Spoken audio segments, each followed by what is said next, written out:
আমার প্রিয় পঞ্চম শ্রেণীর ছাত্রছাত্রীরা, আজকে আবার তোমাদের কাছে চলে এসেছি পদ এবং পদের প্রকারভেদ নিয়ে। প্রথমেই আমরা আগের দিনের যে বাড়ির কাজটি ছিল সেটা নিয়ে একটু আলোচনা করে দেবো, তার উত্তরগুলো বলে দেব। প্রথম যে বাক্যটি ছিল সেখান থেকে তিনি কথাটা ছিল, সেটা হবে প্রথম পুরুষ সর্বনাম, আমি উত্তম পুরুষ সর্বনাম, তোমাদের মধ্যম পুরুষ সর্বনাম, আমরা উত্তম পুরুষ সর্বনাম, আমায় উত্তম পুরুষ সর্বনাম। এই কটি বাক্যের সর্বনামগুলো বের করতে দেওয়া হয়েছিল এবং সেইগুলো বলে দিলাম। এছাড়া আরেকটা কিছু কথা আমি তোমাদেরকে বলে দিই, সেটা হচ্ছে অব্যয়ের আমি কিছু উদাহরণ দিয়েছিলাম, উফ, আহ, বাহ, এগুলো। কিন্তু এর সঙ্গে আরও কিছু উদাহরণ আমি তোমাদের বলে দিতে চাই। কিন্তু, যদিও, নয়তো, ওপর, অর্থাৎ, তবু, এবং, আর, এগুলো সবই কিন্তু অব্যয়ের উদাহরণ। কাজে এগুলোও তোমরা যদি কোনো কোনো বাক্যের মধ্যে দেখো তাহলে এগুলোকে অব্যয় বলে চিহ্নিত করবে। আশা করি আজকে খাতা কলম নিয়ে তোমরা এগুলো সমস্ত লিখে নিয়েছো। অব্যয় নিয়ে আরও আলোচনার খুব দরকার এখন নেই, কারণ অব্যয়ের কিছু প্রকারভেদ আছে। আমি একমাত্র অব্যয় কোনো প্রকারভেদ করালাম না, তার কারণ এই অব্যয়ের প্রকারভেদ তোমরা আরও উঁচু ক্লাসে পড়বে। কেমন? তাহলে আমাদের আজকে শেষ অধ্যায়ে আমরা পদের যাব। আমরা পড়েছি এতদিন পর্যন্ত বিশেষ্য, বিশেষণ, সর্বনাম এবং অব্যয়, এবং আজকে আমাদের পড়া হবে ক্রিয়াপদ নিয়ে। আমাদের পদের প্রকারভেদের শেষ ভাগটি ক্রিয়াপদ আজকে আমাদের আলোচনার বিষয়। তাহলে চলো এই আলোচনার মধ্যে যাওয়া যাক। এবার আমরা আজকের কাজে চলে যাচ্ছি। আজকের আলোচনার বিষয় হচ্ছে ক্রিয়াপদ, ইংরেজিতে যাকে বলে ভার্ব। এবার নিচের বাক্যগুলি লক্ষ্য করো। আমি স্কুলে যাচ্ছি, নমিতা অঙ্ক করছে, মুমতাজ পড়তে বসেছে। এই তিনটে বাক্যের মধ্যেই কিছু না কিছু কাজ করা বোঝাচ্ছে। আমার স্কুলে যাওয়া মানে যাচ্ছি, এটা কাজ করা। নমিতা অঙ্ক করছে, সেটা একটা কাজ করা করছে। মুমতাজ পড়তে বসেছে, এটাও একটা কাজ। যে পদগুলো দিয়ে কাজ করা বা হওয়া বোঝায় তাকে ক্রিয়াপদ বলে। কাজ করাটা তো বুঝলাম, এবার হওয়াটা কি? আমার নাম শ্রাবণী যদি বলি, তাহলে আমার নাম হয় শ্রাবণী। এই হওয়াটা কিন্তু এটাও ক্রিয়াপদ। অনেক সময় ক্রিয়াপদটা আমরা একদম সোজাসুজি বলি না, কিন্তু উজ্জ্ব থাকে। ইংরেজিতে যেমন এটি ইজ থাকলে পরে সেটা ক্রিয়াপদ, এখানে কিন্তু ক্রিয়াপদটা এরকম লুকিয়ে আছে। কিন্তু প্রত্যেকটা বাক্যে ক্রিয়াপদ কিন্তু থাকতেই হবে। সেই ক্রিয়াপদ ছাড়া কিন্তু কোনো বাক্য হতে পারবে না, যত ছোট বাক্যই হোক না কেন। আমরা অনেক সময় বলি ক্লাসে, বসে পড়ো, আমাদের মধ্যে তুমিটা উজ্জ্ব থাকে, তুমি বসে পড়ো। তার মানে বসে পড়ো কাজটাই ক্রিয়াপদটা থাকতেই হবে, নইলে কিন্তু সেই বাক্যটার কোনো অর্থ হয় না। কাজেই পদের মধ্যে আমরা যে নামপদ আর ক্রিয়াপদ দুটো ভাগ করেছিলাম, কোনো বাক্যের মধ্যে বিশেষণ নেই, এটা হতে পারে। কোনো বাক্যের মধ্যে সর্বনাম নেই, এটা হতে পারে। কোনো বাক্যের মধ্যে অব্যয় নেই, সেটাও হতে পারে। কিন্তু ক্রিয়াপদ নেই, এটা কিন্তু হবে না। কাজেই তোমরা মাথায় রাখবে, ক্রিয়াপদ অত্যন্ত জরুরি বাক্যের ক্ষেত্রে, এবং ক্রিয়াপদ ছাড়া কোনো বাক্য অর্থহীন। কেমন?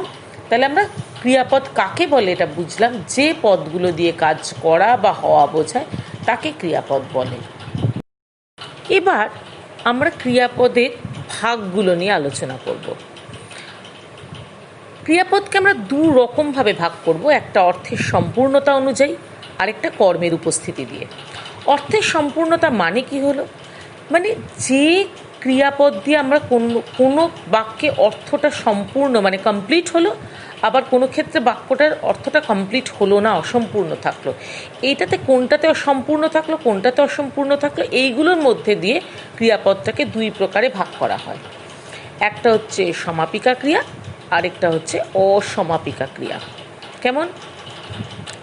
এবার আমরা নিচের বাক্যগুলো লক্ষ্য করি।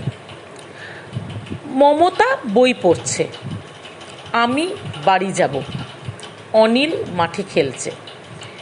এবার এই তিনটে বাক্যের মধ্যে পড়ছে, যাব, খেলছে, এইগুলো সবগুলোই কিন্তু আমাদের পরিপূর্ণ অর্থটা বোঝাচ্ছে। আর আমাদের মনে কোনো প্রশ্ন থাকছে না যে কাজটা কি হচ্ছে। মমতা বই পড়ছে, আর মনের মধ্যে কোনো প্রশ্ন নেই, ঠিক আছে বই পড়ছে।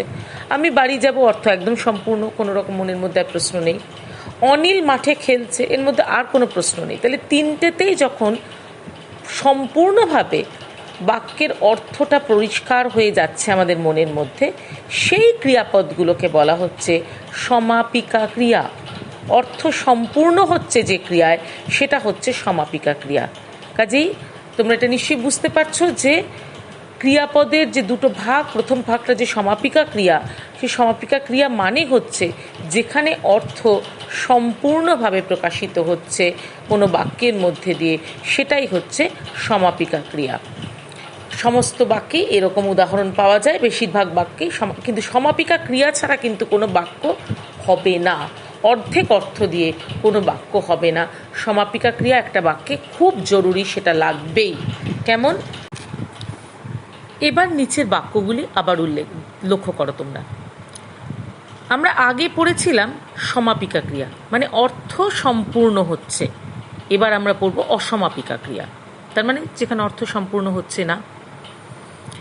মমতা খেতে খেতে বই পড়ছে, আমি বইটি পড়ে বাড়ি ফিরব। অনিল দৌড়তে দৌড়তে মাঠে খেলছে। আচ্ছা, এই বাক্যটার মধ্যে যদি আমি এইটুকু বলতাম মমতা খেতে খেতে বই পড়ছে, খেতে খেতে গিয়ে থেমে যেতাম, তাহলে কি আমার মনে পুরোটা ভাবটা প্রকাশিত হতো? আমাকে সবাই জিজ্ঞেস করতো খেতে খেতে কি ম্যাম, মমতা খেতে খেতে কি? আমি তখন ওদের বললাম বই পড়ছে। ও, তাহলে বোঝা গেল মমতা খেতে খেতে বই পড়ছে।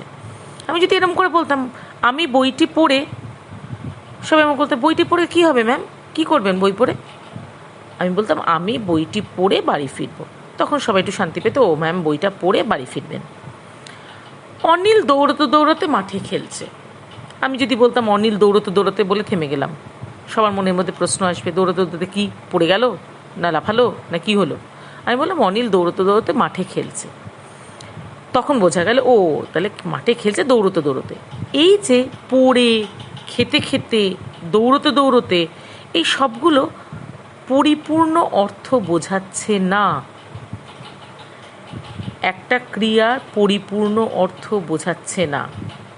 পড়ছে কথাটা যেমন পরিপূর্ণ অর্থ বোঝাচ্ছে, বাড়ি ফিরবোটা যেমন পরিপূর্ণ অর্থ বোঝাচ্ছে, মাঠে খেলছেটা যেমন পরিপূর্ণ অর্থ বোঝাচ্ছে, সেরকম খেতে খেতে বা পড়ে বা দৌড়তে দৌড়তে সম্পূর্ণ মানেটা কিন্তু মনের ভাবটা প্রকাশ করছে না। সেই জন্য এগুলোকে বলা হয় অসমাপিকা ক্রিয়া। অসমাপিকা ক্রিয়া হচ্ছে যে ক্রিয়াটা বাক্যটার মধ্যে মনের ভাব সম্পূর্ণভাবে প্রকাশ করে না, সেটা হচ্ছে অসমাপিকা ক্রিয়া। কেমন? এবার আমরা ক্রিয়াপদের আর দুরকম ভাগের মধ্যে যাই। আমরা আগেই বলে দিয়েছিলাম যে ক্রিয়াপদগুলোকে যেমন আমরা অর্থের ভিত্তিতে ভাগ করেছিলাম, অর্থের সম্পূর্ণতার ভিত্তিতে ভাগ করেছিলাম সমাপিকা এবং অসমাপিকা। এবার ক্রিয়াপদগুলোকে আরেক ধরন করে ভাগটা করছি, সেটা হচ্ছে কর্মের উপস্থিতিতে দুভাগে ভাগ করছি। কর্মের উপস্থিতিগুলো কি, তার মানে কর্ম থাকছে কি থাকছে না সেই অনুযায়ী ক্রিয়াটাকে ভাগ হচ্ছে। আসলে তোমাদের এটা বোঝানোর সময় আমি একটুখানি বলি যে মনে করো তোমরা বলছো তাহলে দুরকম করে কি করে ক্রিয়াকে ভাগ হয়। তুমি মনে করো তোমাদের ক্লাসরুম, আমি প্রথমে ঢুকে বললাম এই তোমাদের যারা 90% ওপরে পেয়েছো তারা এই দিকে বসো, যারা 90% তলায় পেয়েছো তারা এই দিকে বসো, দুদিকে ভাগ করে বসো। এটা একরকম ভাগ হতে পারে। আরেক রকম ভাগ হতে পারে ক্লাসের ছেলে একদিকে বসছে, মেয়ে একদিকে বসছে। আরেক রকম ভাগ হতে পারে 4 ফিটের ওপরে যারা হাইট তারা একদিকে বসছে, 4 ফিটের তলায় যারা হাইট একদিকে বসছে। কাজে ক্লাসকেই আমি বিভিন্ন রকমভাবে ভাগ করতে পারি, সেরকম ক্রিয়াকেও আমি বিভিন্ন রকমভাবে ভাগ করতে পারি। এক্ষেত্রে আমরা ভাগটা করছি আমাদের কর্মের ভিত্তিতে। কর্ম থাকলে একরকম, কর্ম না থাকলে একরকম। কর্ম কোনটা? এবার প্রশ্ন আসছে কর্ম কোনটা। আগে বাক্যগুলো দেখো। আমি বই পড়ছি, রবিন আজ মাংস খেয়েছে, শিশুটি চাঁদ দেখছে। 3টে বাক্য লিখেছি। এখানে ক্রিয়াপদ তোমরা বুঝতেই পারছো, প্রথমটায় পড়ছি, দ্বিতীয়টায় খেয়েছে, তৃতীয়টায় দেখছে। এখানে ক্রিয়াপদকে যদি আমি প্রশ্ন করি কি, আমি কি পড়ছি, উত্তর হবে বই। এই উত্তর যেটা সেটা হচ্ছে কর্ম। যে বাক্যে ক্রিয়াপদকে কি প্রশ্ন করলে উত্তর পাওয়া যায়, কি বা কাকে উত্তর পাওয়া যায়, সেই বাক্যটা হচ্ছে, সেই বাক্যের ক্রিয়াটা হচ্ছে সকর্মক ক্রিয়া। সেই বাক্যে কর্ম আছে, সুতরাং সেটা সকর্মক ক্রিয়া। রবিন আজ মাংস খেয়েছে। রবিন কি খেয়েছে? মাংস। কি এর উত্তর পেলাম, তার মানে কি এর উত্তরটা হচ্ছে কর্ম, মানে মাংসটা হচ্ছে কর্ম, তার মানে খেয়েছেটা হচ্ছে সকর্মক ক্রিয়া। কর্ম আছে, সেই জন্য এটাকে সকর্মক ক্রিয়া। শিশুটি চাঁদ দেখছে। শিশুটি কি দেখছে? চাঁদ। উত্তর হলো চাঁদ। তাহলে চাঁদটা হলো কর্ম, এই দেখছে ক্রিয়াটার কর্ম হলো চাঁদ, তাহলে দেখছেটা হচ্ছে সকর্মক ক্রিয়া। আশা করি বুঝতে পেরেছ। যে ক্রিয়ায় কর্ম থাকে সেটা হচ্ছে সকর্মক ক্রিয়া। যে ক্রিয়াকে কি প্রশ্ন করলে তার উত্তর পাওয়া যায় সেই ক্রিয়াগুলি হলো সকর্মক ক্রিয়া। কেমন, বোঝাটা কোনো অসুবিধা হয়নি তো? এবার চলে আসি অকর্মক ক্রিয়াতে। আগেরগুলো হলো সকর্মক ক্রিয়া, এবার হচ্ছে অকর্মক ক্রিয়া। তোমরা কথা শুনেই বুঝতে পারছো এখানে কর্ম থাকবে না। আগেরগুলোতে কর্ম ছিল, এটায় কর্ম থাকবে না। এবার নিচের বাক্যগুলো দেখো। আমি পড়ছি, আমি খেয়েছি, শিশুটি দেখছে। এখানে কিন্তু আমি পড়ছি, আমি কি পড়ছি তার কোনো উত্তর পাওয়া যাচ্ছে না, সুতরাং এখানে ক্রিয়াটা, পড়ছি ক্রিয়াটার কোনো কর্ম নেই। আমি খেয়েছি, আমি কি খেয়েছি কোনো উত্তর নেই, সুতরাং খেয়েছি ক্রিয়াটার কোনো কর্ম নেই।